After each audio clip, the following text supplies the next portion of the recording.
pagsabahin ng Panginoon at ang salita ng Diyos ay ubhang napakahalaga. Nasabi ko po noong Wednesday, lahat tayo ay hindi tayo ganap, lahat tayo ay may pagkukulang sa Diyos. Ako, lahat tayo ay pagkukulang sa Panginoon. Sa ating mga pananalitain sa paggawa. But, tayo ay binabago from glory to glory. Sino sa inyo naniniwala na tayo patuloy na binabago ng Panginoon? Magsabi na malakas namin! Lahat tayo binabago ng Panginoon. Totoo, nung wala pa tayo sa Panginoon, hindi natin maintindihan na hindi tayo sa kasalanan. Subalit tinanggap natin si Jesus. Gano'n tayo ay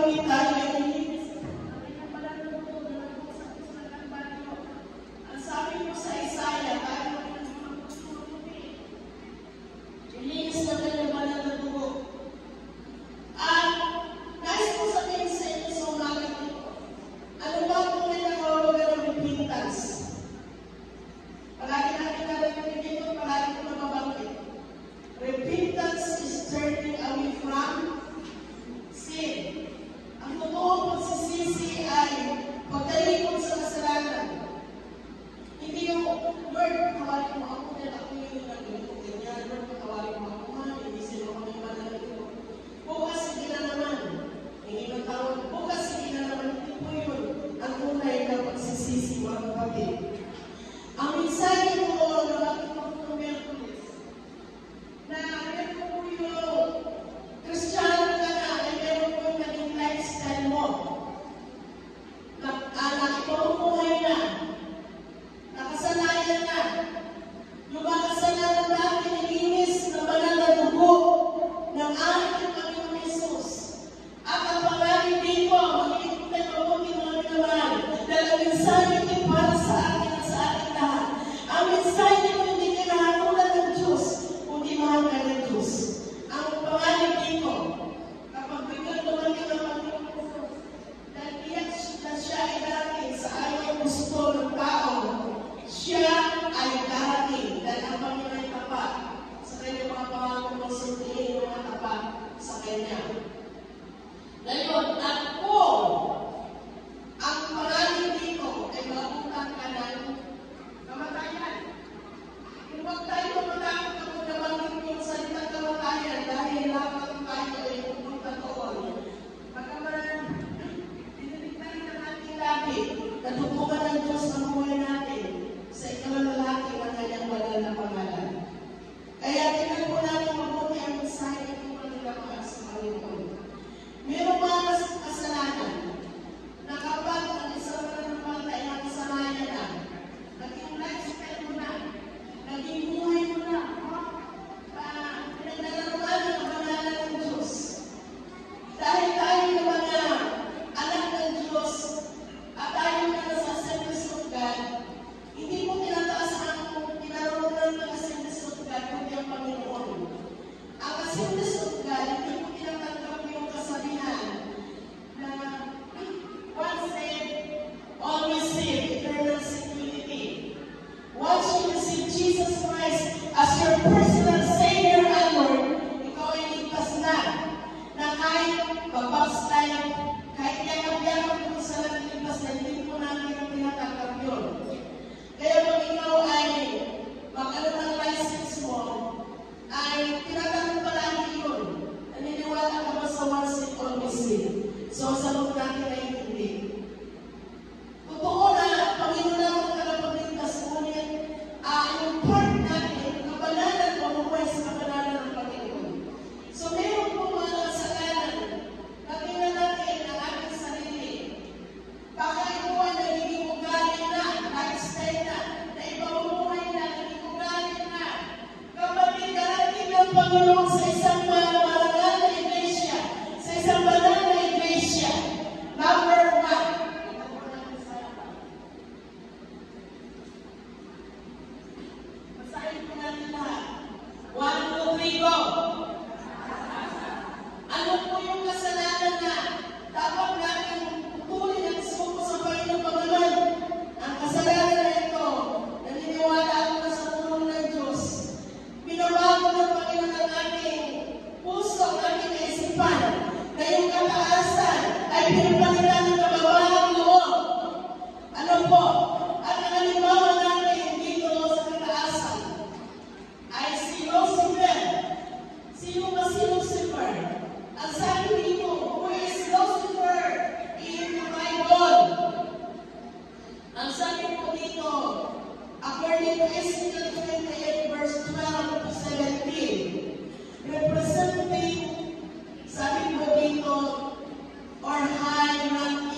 itulungan sa ating sarili ang the word kataasan.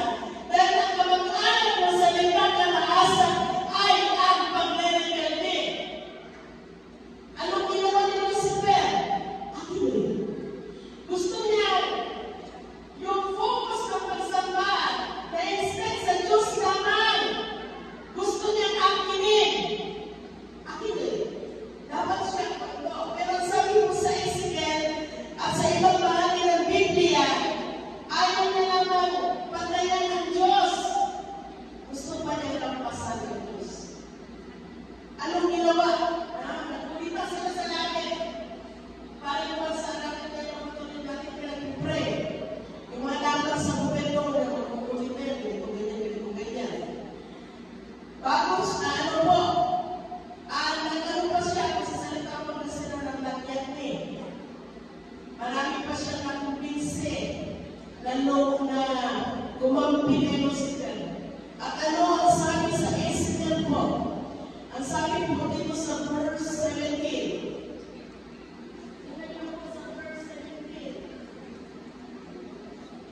Sabi dito sa verse 17, ang iyong puso ay nagmataas dahil sa iyong kagandahan. Kaya nga siya tumumunod sa praise and worship sa langit. So later siya dahil talagang kung boses lang yung pag-usapan, kung makita na talagang napakinggan ang boses niya. Lahat ng kapangyarihan na sa kanya. Verse 17 pa rin. Kaya kita ibinagsak sa lupa upang maging babala. Ang sabi dito, upang maging babala. Kaya, balikan mama po, sabay-sabay namin masabi. Sa balikan mama, wala po dito. Kaya, bilang babala. Upang babala sa akin. At sa akin na nagpapataasan ko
tinapay para sa bisita ng mayaman na yun.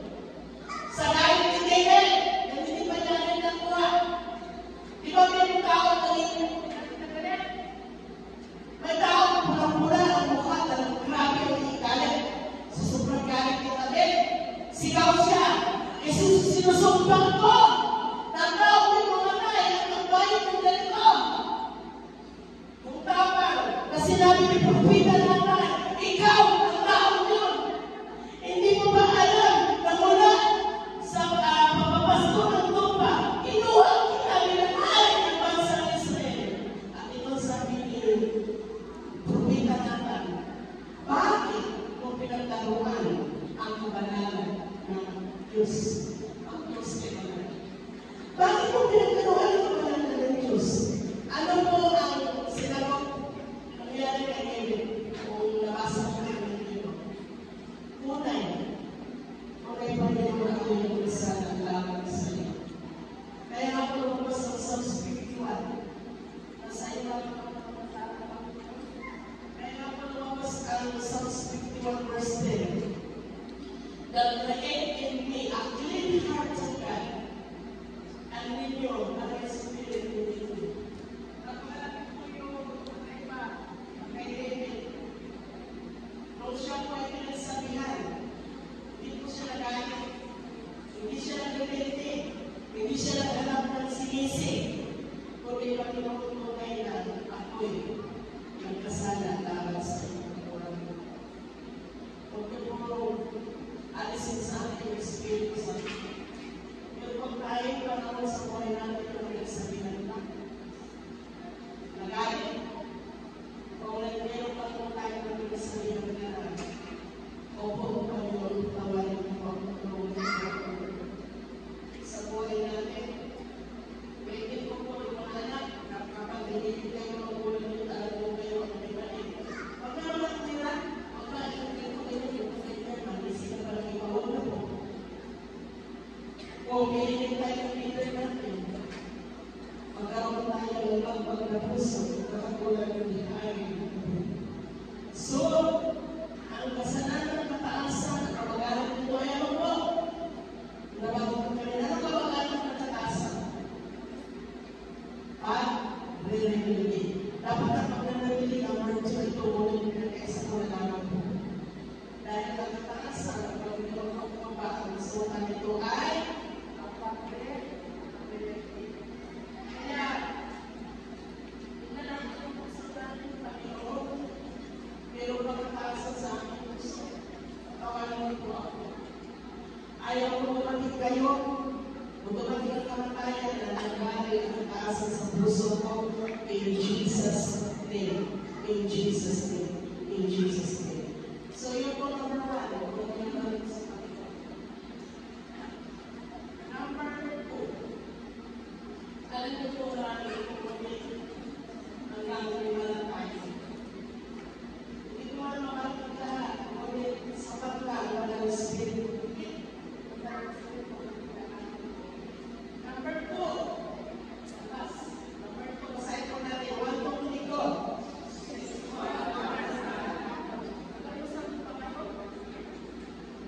Number 2, basahin natin ng malakas. Meron pa bang mas malakas? Ano ito? Kapag ito kasi nakasanayan niya na, akala ko okay lang. Pero nga kung nung nabasa ko, napanood ko sa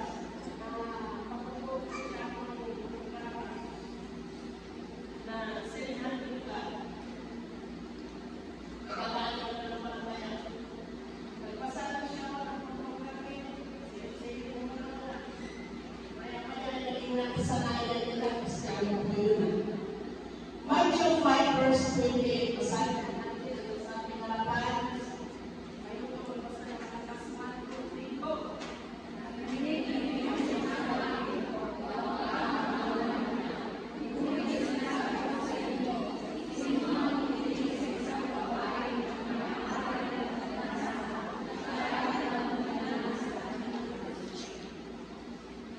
Ulitin po namin, narinig ninyo sinasabi.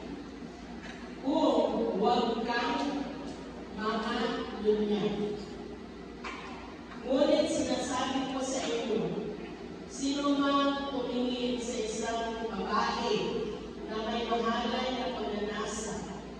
siya ay nalamuyan na sa kanyang puso. Ito vice versa. Sa lalaki, babae.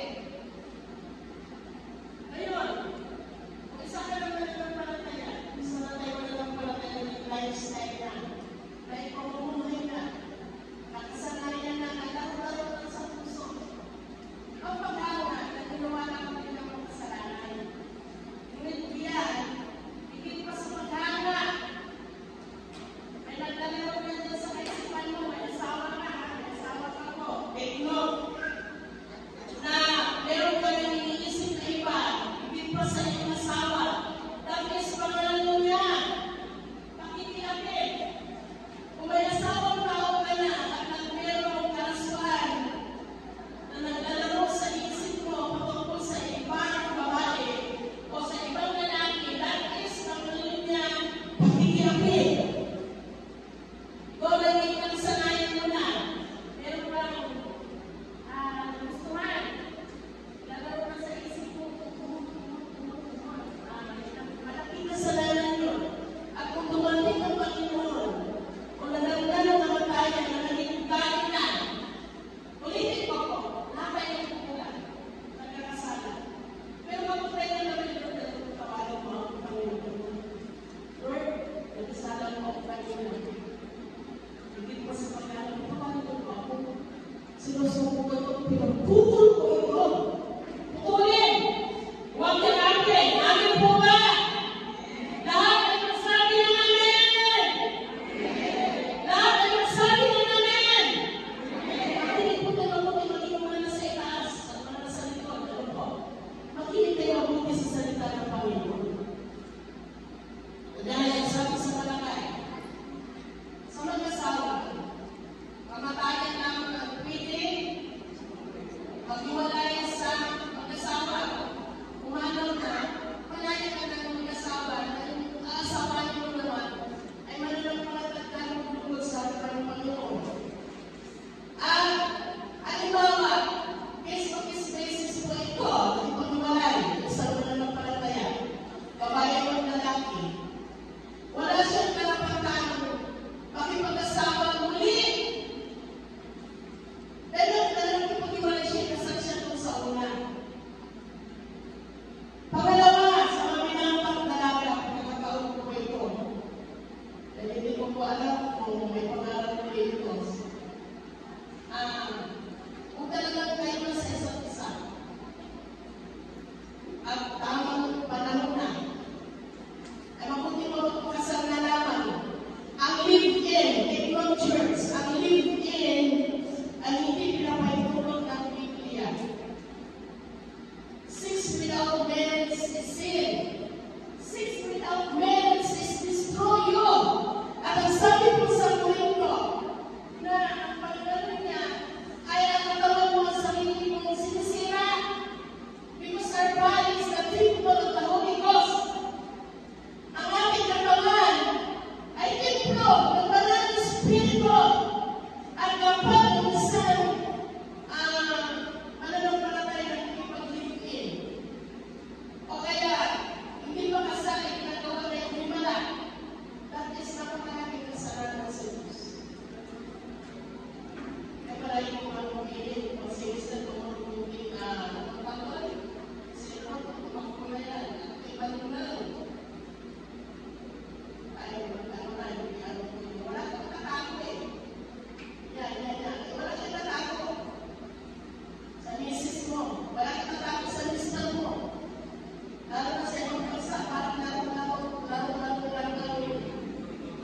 Bawal mo niya ang pakikiapin.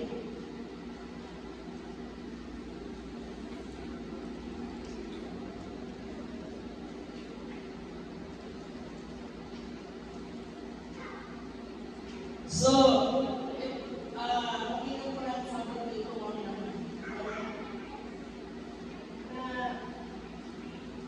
kung talagang kailangan magpakasal na huwag mo lang ako dito lagi. Kung ano lang yung kaya, kung ano lang yung makayanan din na kaysa magkasala ka sa Panginoon. Ang sabi ni Paulo, hindi kasalanan ng asawa kaysa iyo, hindi kayo mag-asawa, ginagawa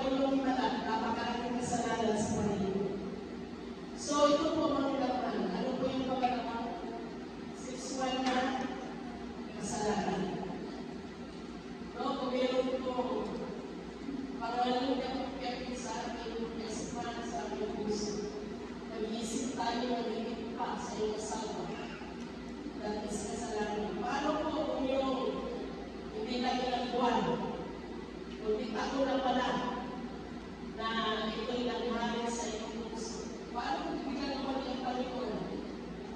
Kanina kasalayan mo na sa kaisipan mo ang pangalaman niyang pagkikirbi. No? Dahil ito po ay dapat natin magsisihan. Number 3 po.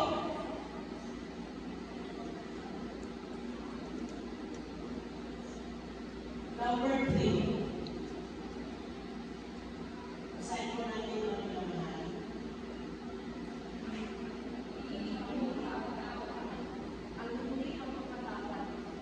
Ito po ay palagi ng ating kapapaglagan. Halos pagtitipon palagi natin ang kapapaglagan. Meron akong verse na napakisalit gusto ko sa puso. Basahin po natin. Ito po ay simple talata na natin ang Matthew 5. Basahin po 1, 2, 3, go. Basa.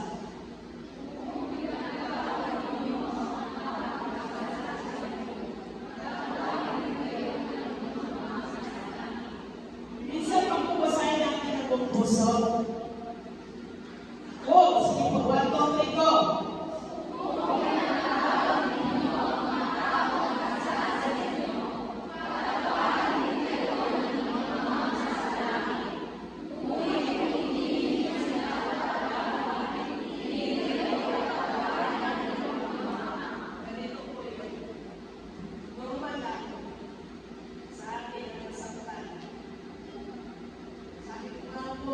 Membro ng pamilya mo, kapag sino man maaaring makasakit sa nagkaroon mo.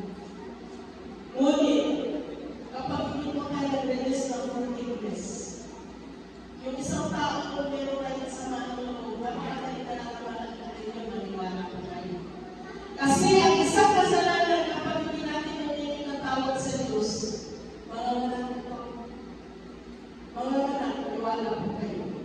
Halimbawa, sa isang kapatiran, o kapwa mo, ito na kami ng kasama na hindi ka nagpapatawag, ilang buwan na yan, ako na, ano po yung mapakalim. Pag nasaktan ka ulit sa ibang tao, maganda ka na naman thinking, then hindi ka nag-resist. Nasusundan po ba ninyo ako, mga minamahal? Nasusundan po ba ninyo ang salita ng Panginoon? Kaya sabi sa Efeso, alisin ang lahat ng sama ng loob na natin po. Galit, alam yun, nakataasan. No? Kaya, napakadali magsabi na mahal sa Diyos, magpapalayasyon na pero kung nasalubog mo, pag may sama ka pa ng loob, ay, hindi maliis at naniwalaan. Hindi ka naman tingin sa ayaw dahil meron ka pinalaki. Ang pagpapatawad ay para din sa atin. Ang sabi dito, kung pinapatawad ninyo ang mga tao na nasala sa inyo, napakasimple naman. Patatawarin din kayo ng inyong Diyos na nasa langit. Ulitin kayo. Ninyo patatawarin. Hindi rin kayo. Patatawarin ng inyong mga nasakasindi. Hindi tayo magpatawad. Hindi tayo magpatawarin ng ating awan sa langit. Mga kapatid, paano ko tinatawag para ko yung hindi ka? Kailangan ko nalimutan sa mga doon siya. Paunarong tatang naman. Paano ko bilang mga tinapagin? Ulitin ko, yung isang tao ay naging pala yung taong kasamaan mo ng doon. Ikaw pinalugi. Ikaw ang lugi mo naman. Meron ko nabasang testimony na dinala siya sa langit, dinala sa impyerno. Magaman ganap lang salita ng Diyos, pero meron pinapintunutan ng Panginoon yan. Sa impyerno sila, sabi mo, nagtanong, hindi na. Lord, bakit siya siya ng Lord? Kasi babae ko, ano ba? Sabi ni Jesus. Kung nasa lupa pa, paano sila yung Christian ay tungkol sa church? Yung lalaki na nagawa ng himala, natokso sa ibang babae. Si Mrs. naman ay tungkol sa church din. napakasikat dati. Ay, alam mo napakasikat. Hindi mo makawalan ang kanyang pagpipikot sa Panginoon. Ngunit nasaktan siya ng labis. Sa sobrang galit, nawala yung pag-ibig. Talagang nagkati yung galit po. Grabe, napatay po niya. Tupo. Sabi ko, parang hindi naman ito paniwala. Pero totoo eh. Ano naman ang mapapalain mo, sinungaling sila doon. Napatay niya yung asawa niya at yung babae ang relasyon na ng kanyang asawa. Kaya nandito siya ngayon sa dako ng pag-iirap dahil hindi siya nagpatawad. Mga kapatid, ay hindi lang yung pagpunos ng pagpatawad. Yun lang yung mabuti natin sa ito. Meron bang taong ako natin, hindi pa natin magpatawad? Meron ba yung kim-kim natin ang sama ng mundo? Napakalaking hadlang ito ng mga kilos ang banal na Espiritu dahil sa mga ng buong galing. Napakalaking hadlang ito ang kapatid. Kaya, ano natin sa sarili? Panginoon, meron pa ang tao hindi na mapatawad. Mapangalan mo po ang kapatid. Linisin ang itutugan na natin na nabuhos sa Kristo ng Panginoon.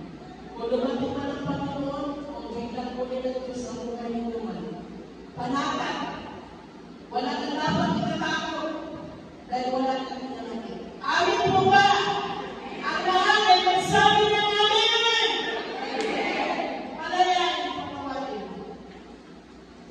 Patawad po tayo. Number 4.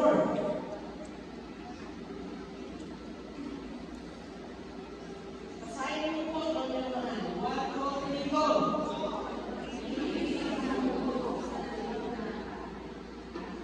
Dito magbasa ko rin ang basahin niyo po ng malakas. 1, 2, 3, go!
Sabi mo nga po, wala po ginawang Diyos na mag-ibang natin ang sarili natin wala.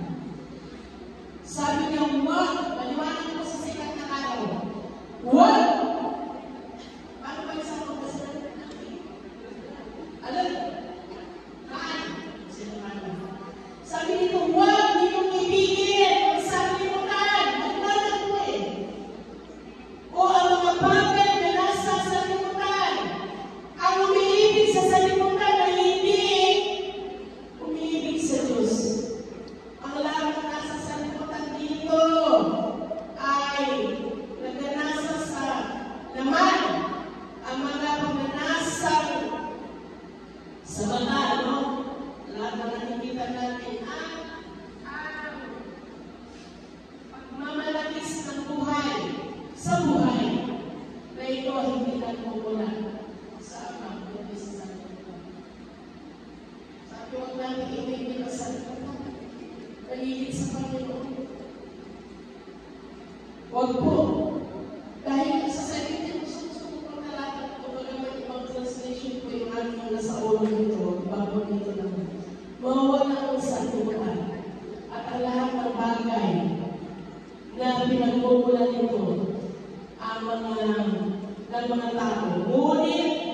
Ngunit, ang sumusunod sa kalooban ng Diyos ay mabubuhay. Pakailan. Kapapalo natin tayo sa mga tungkol na sumusunod sa pagbubuhay ng Diyos ay mabubuhay pakailanman. Mga minamahal ko sa Panginoon, nabanggit ko po noong Wednesday. Hindi po tayo makasalimutan.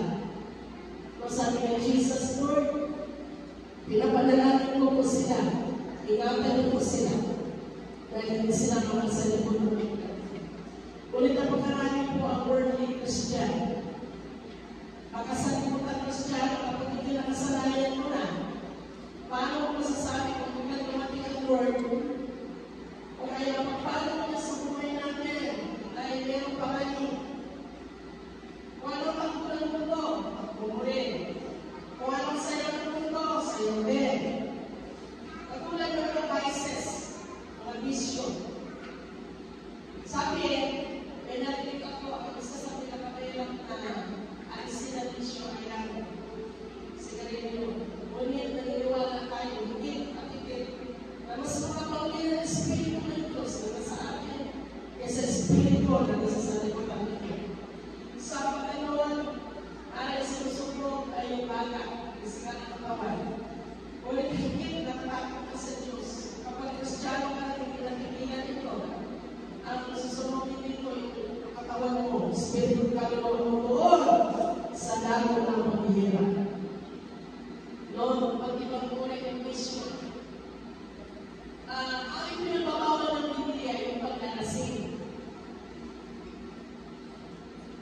Sabi ko nga po, ng Miyerkules, noon mo malalaman ng mga Kristiyano kung paano mo, kung may pasyon sa pamilya mo, ikuman, birthday, etc. Halimbawa ako nanay, halimbawa ko sa sarili ko, nananampalataya ako, ang birthday ko, may karapatan akong sabihin sa aking pamilya na mag-anak, hindi ko kayo, iniitan ko kayo, ngunit para nanalamin ang Diyos. Ang naisip ko sa puso ko, para nanalamin ang Diyos, wala pong inuman. May karapatan ka doon. Kung ikaw may birthday, ano bang okasyon? Kasi ang pag-celebrate ng mundo, sabi ko nga ng Miyerkules, may video okay. Hindi mawala ko yung inuman. Kung may magsasabi ko sa ulang paano mo na to eh. Tapos ikalas na namin na alak, ano mo na gagawin mo? Bilang na naman palataya. Di sa pag-imbita mo, alin mo kayo birthday ko, pinanyayaw ko kayo bago mag-birthday yung actual birthday ko bago magsabi. Yung bago mag-birthday. Kaya lang po, ang paraan ko ay may konting gawain para lang ng Diyos. At wala pong inuman. At hindi na sila magdadala ng anak. Kung magdala sila ng anak, at least nasabi ko na, wala pong inuman. Dahil kasi ang may gulgulan kung may nagawain ka, hallelujah, praise the Lord, hallelujah. Mamaya, kung ay si pastor, ay inuman. Inuman, paano mo para lang ng Diyos? At kapag anong ka ba na ng palataya, kapag dumating ang Panginoon, paano mo masasabi? Bago may naiwan, mga kapatid, yung word of Christian. At nabanggit ko po, pagdating natin ng sayawan, isang naman na ng palataya, wala ka nang pupulin sa pagbarangay. At may pupulin kayo, mga may pupulin, kung paano nila, anong gawa na ng kailangan sa Diyos pa rin. Alam ko, may sayawan. Nabanggit ko po, Valentine. Ano pa, Christmas. Pista. Pag may sayawan, may wagman ka mo. Nasusunod ko ba niyo sa salita ng Diyos? Eh, naroon ka rin. Hindi ka mapakali. Hindi kumpleto ang buhay mo kapag pinalagpas mo yung sayawan na yun. Ano ka ba? Malingat ka mo. Ganun ko. Lalo pang pista. Beauty contest po. Nasabi ko lang ng Miyerkules ay grabe naman nag-contest ko yung game. Allah, talagang pag ano po, kawapinas ka ba? Nakawapinas ka ba? Pero kung sayawan, talagang buhay na yung mundo. Kung sinasabi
sabi nila, ako may sugal. May sugal na yung nag-isan. Meron pala na pamigay. No, ang gaman pa sa ko. Siyempre, kailangan ko. Hindi na bali. Na walang kailangan. Maparangalan mo ang Diyos. Para pagkakunanin ang Panginoon. Ang mga lahat, maparangalan mo ang Diyos. Ako mo kailangan. Kasi hindi mo ako kailangan.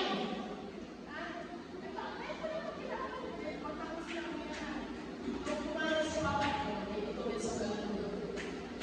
Sabi ka, Pastor Tukoy, mga aking anak, Pastor Chris, nag-ready mo na tao.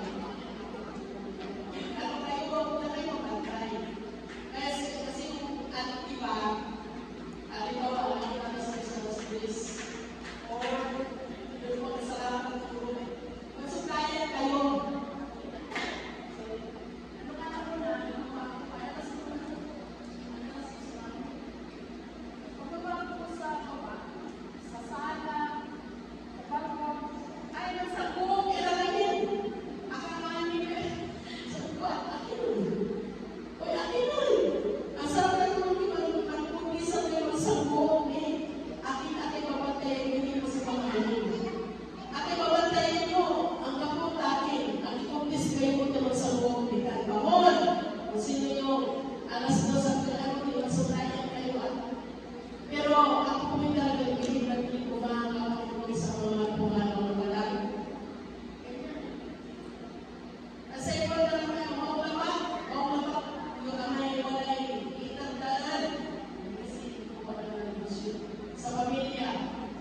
At saka siyempre, pagkamagan, pero magkikiraman. Pero paragalan mo natin ang Panginoon.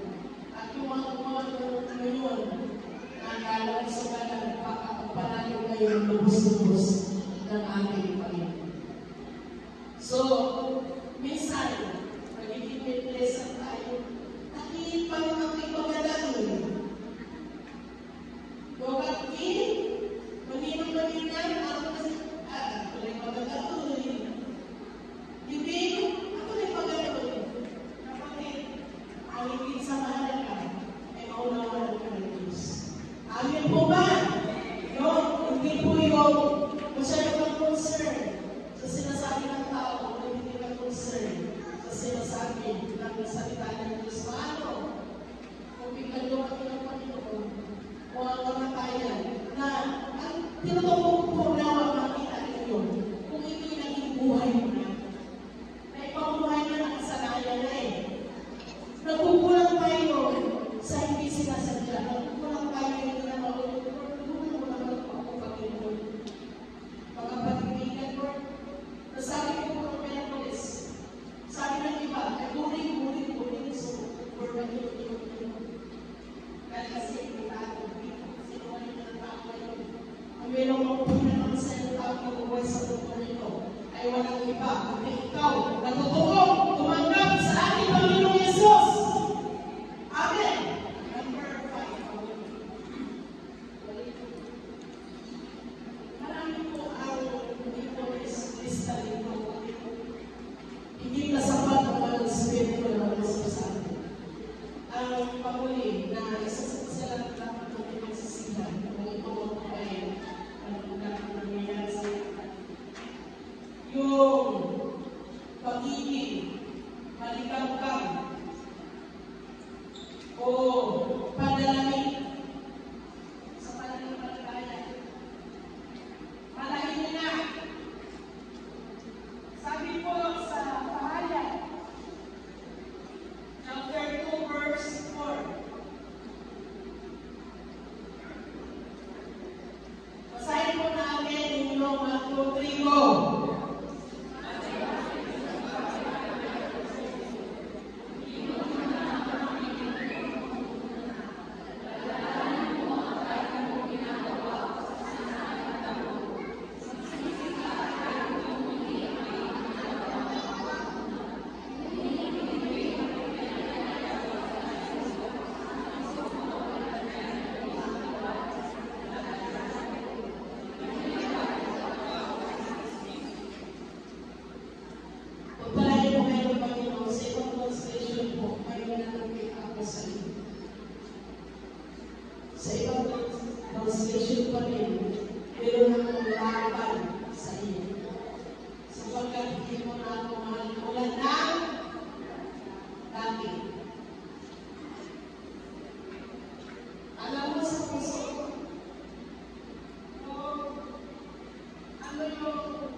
magtanong ka?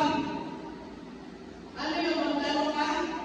Pagpahingi ko na Lord, hindi mo na ako magsaserve sa inyo ngayon. Hindi tayo makakaatin na meron mga dahilan na hindi ka nag-nagpapagod. Halimbawa, meron sakit na meron kayo sakit na nakalain. O mismo ang katawan ko iniwasan na meron talaga kong kinalaman. Pero yung mga hadlang at yung mga dahilan na naman na simple, yun ba ay nakakapagpag sa ating Panginoon? Sabi nga sa verse 5, ang babalalahanin mo, sabi dito, ang dati mo ginagawa. Alam niyo po, yung si Mother ay nataas pa po yung bilang sa buhay mo. Sasabihin ng mga anak niya, Nay, napalusan ako na Diyos. Ako lang pala. Pagkawang kami patinata, napalusan ka na Diyos. Sa iba ni Mother, hindi. Siya sa utalo sa Diyos. Sabi nila, lahat mo ang dati mong ginagawa. Saan ka nahulog? Sabi dito. Sabi ko, isang tayo na sa Diyos. Sabi dito, magsisi ka at gawin mo muli ang mga ginagawa ko. Noong una ka nagpapalataya. Napakainit mo sa Lord. Ano ba nang gawain kinatinan mo? Walang dahilan. Sabi dito, kung hindi ka magsisi, pariyan ako, alisin mo sa kalalagyan ng ilawan. Alam niyo ng ilawan. Sisimulong po ang ginawa ng ano. Maliban na po ikaw ay magsisi. Ang isa po sa kasalanan na dapat natin pagsisihan mga kapatid ay ang pagiging maligatan. Panalangin sa paglilingkod sa Panginoon. Kasi kung malagnan ka para sa panahon ng panalangin, napakalamig. Ang bagal, matututal. Sa kagulahanan, alam mo na kung nakikita niyo sa noon ay hindi ka tawag dyan ang buwan. Awit na lang, kung araw ka ako sa sawanan. Pero, as the days go by, kung tawag niya ay padala. Alam mo na, meron kang padala. Kaya nga po, sinasabi mo na, Lord, I love you, Lord, I love you. May muna yan. Mahal kita, Lord. Ang panalangin naman, ay mayroong resulta. May resulta ng kapatid. So, kung maliban po natin ang amin na ito na pakikulang natin sa Diyos, ano po yun? Siya po natin sa ating conclusion.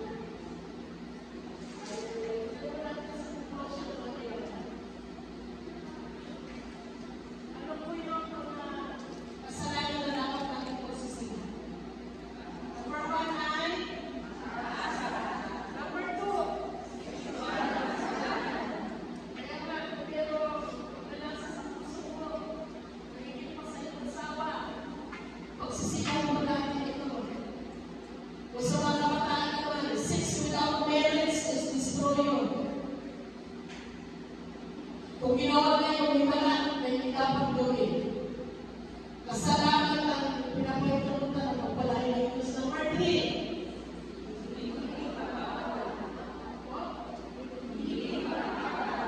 Kaya kung meron kang kinikimkim na sa halang ng mga, magpatawad ka.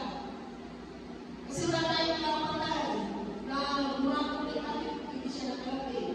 Bakit niya sinabi? Hindi mo na dahilan natin yun. Number 4. Huwag natin ibigin ang ulo ng higit sa Diyos. Lahat natin magpapalang. Ngunit ang sumusunod sa kalooban ng Diyos ay mabubuhay, magpakailanman. Amen! Panglima. Kay Bunga po ito eh.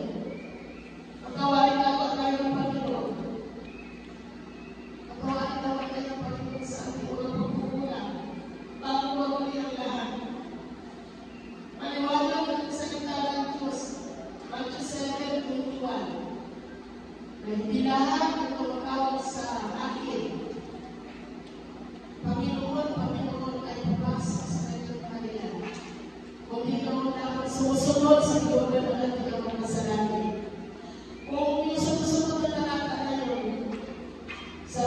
po, Lord, nagpalayas kami ng demonyo. Nagsalita kami ng ibang ipagsalita. Gumawa kami ng ganito, ganyan. Wala na sabi ni Jesus, lumayas kayo. Hindi ko kayo nakikilala. Nabalik ko po ng Hercules na sa huling mga panahon na ito sa Timothy, ang karamihan, hindi ko yan dito, walang ko yan dito. Wala sa dagang puro. Na yung ang ipangalan ay gusto-gusto nilang pakinggan. Ulit pa lang po yan dito. Pagtutuwin ba ang ipangalan nito sa atin ay kung puso namin ang tatanggapin. Kung maglilingkod ka rin lamang, wala ito po sinasabi ito. At ka lang magbanag-banalan. Huwag ka naman mag-aksaya ng oras at panahon. Maglingkodan natin ang Panginoon ng Diyos. Amin po ba? Amin po ba? Hallelujah. Kasi po, kalagapian ka natin ang Panginoon. Siyang tayo sa upunan ng Diyos. Ginawa ng Diyos ang buhay namin.